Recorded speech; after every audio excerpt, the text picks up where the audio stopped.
Inspirai,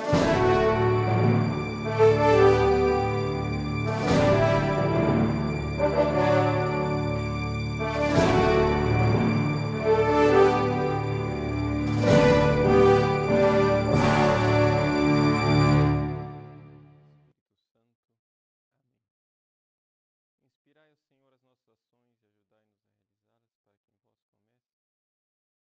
Para vós termine tudo aquilo que fizermos por Cristo, Senhor nosso. Amém. Santa Maria, Mãe de Deus, rogai por nós. Em nome do Pai, do Filho e do Espírito Santo. Amém. Muito bem, estamos aqui mais uma vez no nosso encontro semanal. Essa semana, mais uma vez, vai ter que ser gravado, porque estou em uma de minhas viagens, então não me encontro em Cuiabá, não é possível fazer o nosso encontro ao vivo, mas fiz questão de deixar para vocês um tema para a semana. E eu gostaria de apresentar para vocês, hoje, um livro do Monsenhor Juan Cláudio Sanaúja. É um sacerdote que é jornalista, doutor em teologia, que tem se dedicado muito ao estudo dessa realidade da nova ordem mundial, não é? E nós temos a graça de ver publicado no nosso país um livro dele, Poder Global e Religião Universal. Esse livro foi publicado pela editora Ecclesiae, né? Então, está aqui, vocês vão encontrar no site da editora Ecclesiae, e eu gostaria de tratar do tema desse livro, apresentando o livro como tal, para incentivar a leitura dele para os nossos alunos e para aqueles que acessam o nosso site. Do que é que se trata? Em primeira coisa, é vocês entenderem que se trata de um homem que estudou profundamente o assunto. Então, tudo que você vai encontrar aqui neste livro é fartamente documentado, né? Monsenhor Sanaúja, quando afirma as coisas, afirma com inúmeras citações de pé de página. Então, não é assim uma pessoa que vê conspirações nas esquinas e, alucinado, começa a ver coisas. Não.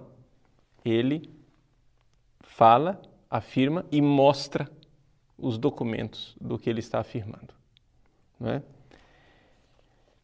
Trata-se, então, de um livro que está vendo, olhando para a política da ONU, sobretudo, dos últimos tempos, mas também das grandes fundações, né, mundiais, e vê que existe um projeto, existe uma espécie de sintonia entre aquilo que a ONU está fazendo, que as grandes fundações estão fazendo e que os movimentos neomarxistas estão fazendo ao redor do mundo. Todos eles têm um projeto de uma nova ordem mundial. E esse projeto de nova ordem mundial, ele desemboca numa religião. Uma religião que não tem dogmas, né? É uma religião do relativismo, mas que tem palavras-chave, que são quase que, digamos assim, simplesmente slogans que são jogados, como paz, solidariedade, justiça, fraternidade, etc. e tal. Então, trata-se de uma religião que não tem uma agenda moral judaico-cristã, não tem um ensinamento moral fixo, tudo é muito relativo, mas que usa, né, palavras que soam, palavras que falam ao homem moderno. E assim, essa nova religião, sem um Deus específico, sem dogmas, ela está baseada no relativismo moral, mas também numa espécie de neopaganismo, onde o ecologismo desempenha uma função importante. O Monsenhor Sanaúja coloca com clareza que dois grandes garotos propagandas dessa nova religião são os teólogos que se apresentam como teólogos católicos, embora não o sejam, Hans Küng e Leonardo Boff. É interessante a gente ver o papel que o Leonardo Boff tem desempenhado em toda essa realidade, né? Ele faz afirmações claríssimas, né? Apoiando a Carta da Terra, né?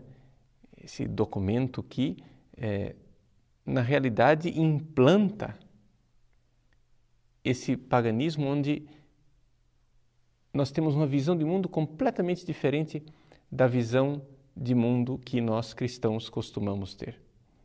Nós cristãos cremos que Deus criou o mundo e pôs o homem no mundo como a principal criatura. Nós somos aqueles que devem crescer e dominar a terra, claro que no respeito, né, à criação de Deus. Então, para nós cristãos, como é que nós vamos conter o furor, né, do ser humano diante da necessidade da ecologia, diante de uma natureza que padece? Bom, nós vamos conter o homem colocando o homem debaixo de Deus, né? Então, para nós cristãos existe uma hierarquia muito clara. Deus está acima, o homem está abaixo e mais abaixo está a natureza, a criação e, portanto, a ordem ecológica. O homem deve respeitar o plano de Deus, então por isso ele deve respeitar a natureza. Nesse neopaganismo relativista, que é uma religião sem dogmas e sem um Deus claro, o que acontece? Acontece que o homem torna-se o intruso da criação. O homem torna-se o intruso da natureza, na terra. Começa-se a falar de uma veneração da Mãe Terra. A Mãe Terra que padece, a Mãe Terra que sofre, que tem dores do parto, etc., e que o homem deve, então, respeitar a Mãe Terra, né? E o Leonardo Boff tem se prestado a isso. É interessante, um homem que, na nossa fantasia, digamos assim, na visão popular, quem é Leonardo Boff? Bom, Leonardo Boff é o defensor dos pobres, né? É o defensor da teologia da libertação, é o homem da justiça social, etc., etc. E agora ele se presta ao papel de ser o garotinho de recado das grandes fundações internacionais e da ONU. Ou seja, não estamos aqui falando de um pobrezinho oprimido, perseguido pelo Santo Ofício, como é a imagem que ele gosta de distribuir por aí. Nós estamos falando de um homem que está a serviço, voluntário e livre, obediente e submisso da nova ordem mundial, que quer nos colocar debaixo dessa grande obediência a esses novos caciques da nova ordem mundial. E assim também o nosso amigo Hans Küng, né? Ou seja, Hans Küng, teólogo que era católico e perdeu o direito de ensinar teologia católica, né? É importante lembrar que perdeu isso antes de Ratzinger ser prefeito da doutrina da fé, para não acharmos que tudo termina na conta do cardeal Ratzinger, né?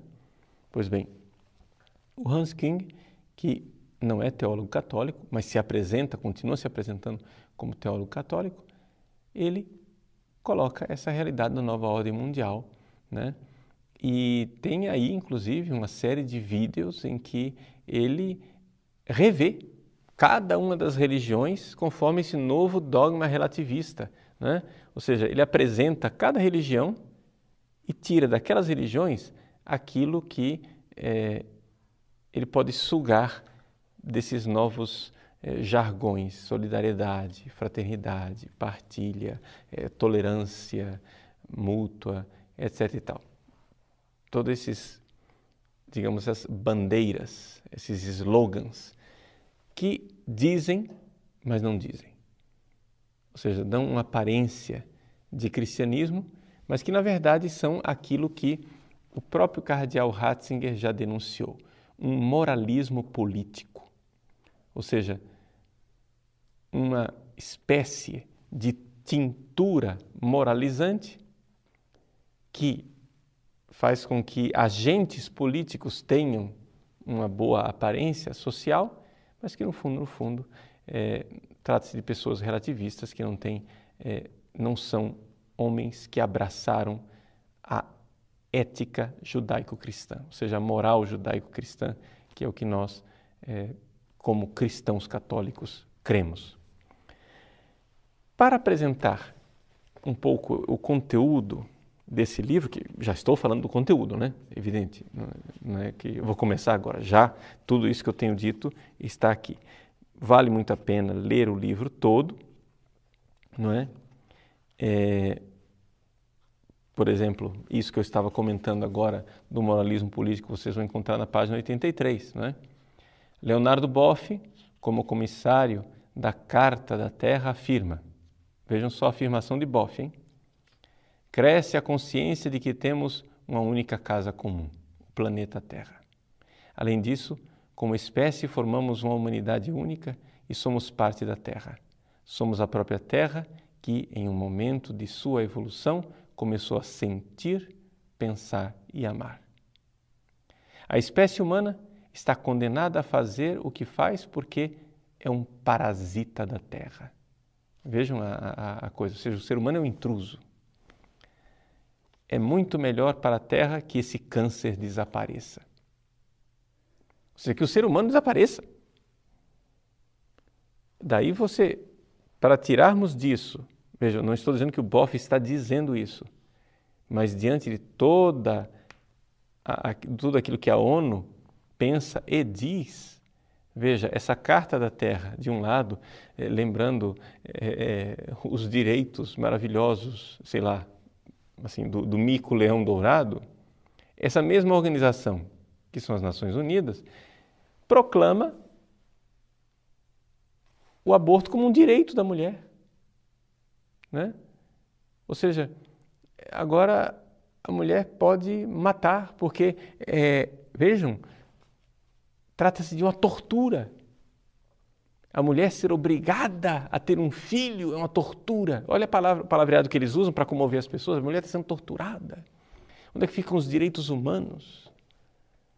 Então tornou-se direito matar uma pessoa. Você mata seu filho na barriga. Pronto. Entendeu? Veja, Leonardo Boff diz, o homem é um parasita, é muito melhor que esse câncer desapareça. Então, quanto mais seres humanos na face da Terra, pior. O câncer tem que desaparecer. Então, o controle populacional é uma prioridade. Eu não estou dizendo que Boff diz isso explicitamente, mas os companheiros do Boff dizem. Ou seja, o pessoal das Nações Unidas, a ONU Mulheres e Companhia Limitada. Não é?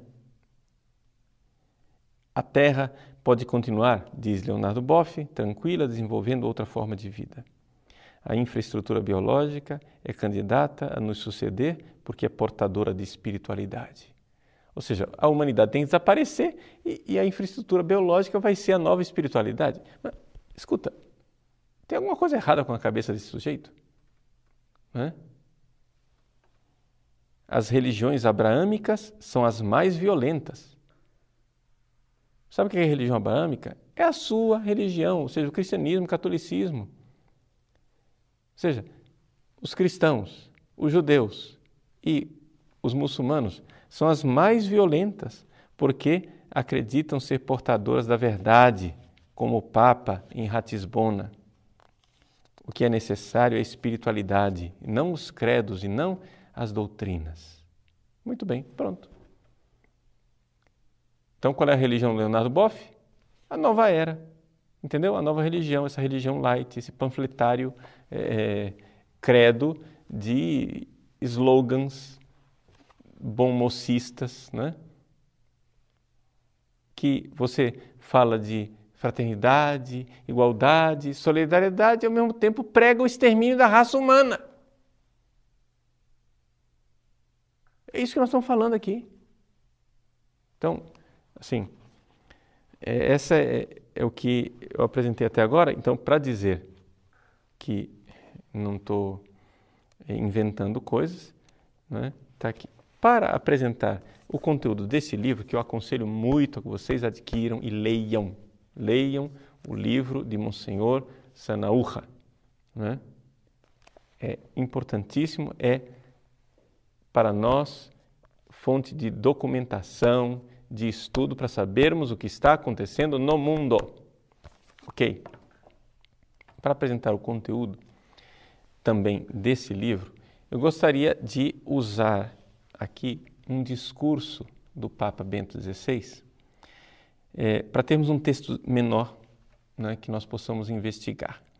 Então, por quê? Porque apresenta a mesma matéria que está aqui no livro, inclusive é citado no próprio livro. É um discurso do Papa Bento XVI aos participantes do congresso promovido pelo Partido Popular Europeu. No dia 30 de março de 2006, esse discurso está à disposição no site do Vaticano. O Papa, ao falar para esses políticos cristãos, né, ele diz que existem valores que são não negociáveis. Ou seja, realidades que nós não podemos negociar. E aqui é importante você que acompanha o nosso site, você introjetar isto. Né? Existem 3 realidades, 3 pilares, digamos assim, que são os nossos focos de batalha nesta guerra cultural que está acontecendo. Se caírem essas 3 pilastras, cai o cristianismo, não é? Então, o Papa identifica esses valores, esses princípios que não são negociáveis. Ele diz assim: entre esses vários princípios não negociáveis, emergem os seguintes. Então, ele cita 3. Primeiro, a tutela da vida em todas as suas fases, desde o primeiro momento da concepção até a morte natural. Então, esse é o primeiro princípio, a vida. Nós, seres humanos, os nossos princípios éticos, cristãos, não é? E também judaicos, nós cremos que nós não temos poder de tirar a vida, a não ser casos excepcionalíssimos, mas a vida tem a sua sacralidade, portanto, nós precisamos defender a vida, tutelar a vida. Esse é o princípio, a tutela da vida, o valor da vida, desde a concepção até a morte natural. Então, aí entra o aborto, aí entra a eutanásia, não é? Que são 2 coisas que estão sendo praticadas, vividas e defendidas como direitos humanos.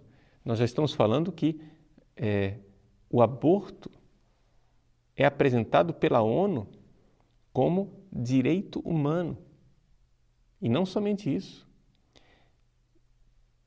A ONU, ela faz pressão sobre os países membros que não reconheceram esse direito. Então, quer dizer o seguinte, que nós aqui no Brasil vamos ter que pegar uma coisa que hoje para nós é crime e transformar em direito. Olha que coisa. Isso aí é a nossa nação colocada pelo avesso. E não somente. Nos outros países onde o aborto já é praticado há muitos anos, já se fala de morte assistida, de eutanásia. Não é?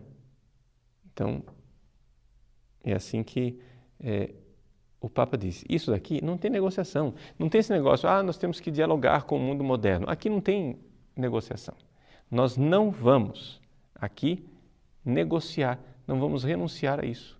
Iremos sempre tutelar a vida da concepção até a morte. Portanto, aqueles professores de moral, né, que se dizem católicos e questionam isso, estão se colocando numa posição muito delicada, porque estão enfrentando o Papa naquilo que o Papa está dizendo que é uma realidade que a Igreja jamais irá negociar. Número 2. O reconhecimento e a promoção da estrutura natural da família. Existe uma estrutura natural da família. A palavra natural aqui quer dizer projeto de Deus. como união entre o homem e uma mulher baseada no matrimônio, e a sua defesa das tentativas de a tornar juridicamente equivalente a formas de uniões que na realidade a danificam e contribuem para a sua desestabilização, obscurecendo seu caráter particular e seu papel social insubstituível. É o Papa então falando da família, que constitui um homem e uma mulher no matrimônio. Quais são as alternativas a isso? As uniões esporádicas de homem e mulher, as uniões ou casamentos homossexuais de homem com homem ou mulher com mulher, outras formas de não se reconhecer a família, formas alternativas de famílias, formas grupais de famílias, tudo isso, o Papa diz, isso não é a estrutura natural da família. Por uma razão muito simples, nenhuma ideologia gay irá conseguir disfarçar a realidade de que quando o homem e a mulher se unem sexualmente, dali nasce uma criança. Quando dois homens se unem, não nasce nada. Quando duas mulheres se unem, não nasce absolutamente nada. Essa é a estrutura do real, do mundo real. E esta união entre o homem e a mulher deve ser estável, porque esta criança tem o direito de ter estavelmente um pai e uma mãe. Então, a união dos dois na criança demonstra que o pai e a mãe se unem de forma estável. Né? Eu sou a união eterna do meu pai e da minha mãe. Em mim estão meu pai e minha mãe unidos. Então, é por isso que o matrimônio tem uma estrutura que está baseada na própria criação, né? Naquilo que Deus fez. Terceira coisa, a tutela do direito dos pais de educar os próprios filhos. Ou seja, o fato de que nós é quem temos o direito de educar os nossos filhos e não o Estado, não a nova ordem mundial, não esta inteligência, essa classe de intelectuais que dizem o que é que nossos filhos vão aprender. Isso é uma coisa que as pessoas têm prestado pouca atenção.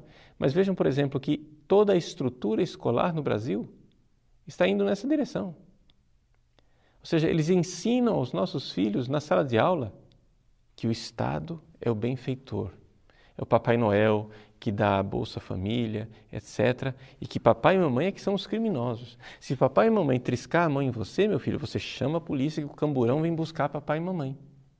Então vejam, o Estado é o benfeitor que defende a criança desta instituição terrível chamada pai e mãe unidos numa família.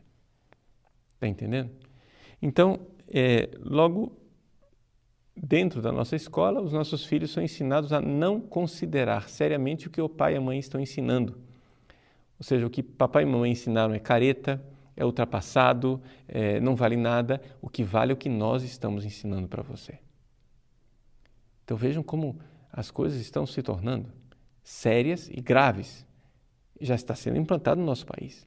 Então esses são os 3 pilares, né, que o Papa diz que são valores que não são negociáveis. E nós, cristãos, precisamos claramente lutar para sustentar essas 3 colunas. Você vai perguntar, padre, como é que nós vamos fazer isso? Bom, a primeira coisa, primeiro passo, que é o que nós estamos tentando fazer nesse site, o primeiro passo para a cura da doença é tomar consciência da doença. Ou seja, é o diagnóstico. É nós vemos que a vida está sendo atacada, aborto, eutanásia. Que a família está sendo atacada, a união estável entre o homem e a mulher, casamento gay, feminismo extremado e o abortismo, que é da primeira coluna, na verdade também afeta aqui a realidade do feminismo, da mulher que não quer mais ter filhos, acha que filho é uma desgraça, é uma coisa horrível. E terceira coluna, a educação dos nossos filhos. Nosso direito de educar os nossos filhos nos valores cristãos, sem que engenheiros sociais ou políticos venham nos dizer quais são os valores que nós iremos dar às nossas crianças. Então vejam essas 3 realidades que o Papa chama atenção, que Monsenhor Sanahúja também chama atenção e que nós precisaríamos estudar. Então, mais uma vez, eu aconselho a vocês a aquisição desse livro e a leitura é de extrema importância e urgência. Poder Global e Religião Universal, de Monsenhor Juan Cláudio Sanahúja. Vocês adquiram no site da editora Eclésia. Eclésia se escreve ECCLESIAE. eclésia.com.br. Farta documentação, bastante tarefa de casa para você. Então, boa leitura e vamos nos preparar. Primeiro passo, tomada de consciência. Primeiro vamos estudar, antes de dar a cara a tapa, antes de sairmos, nos organizarmos. Se nós não despertarmos os cristãos para o que está acontecendo, não vai adiantar a gente fazer grandes projetos. Então, despertar as pessoas, acordá-las, fazer as pessoas estudarem, saber o que está acontecendo. Deus abençoe você e até a semana que vem com a aula ao vivo, se Deus quiser. Em nome do Pai, e do Filho, e do Espírito Santo. Amém.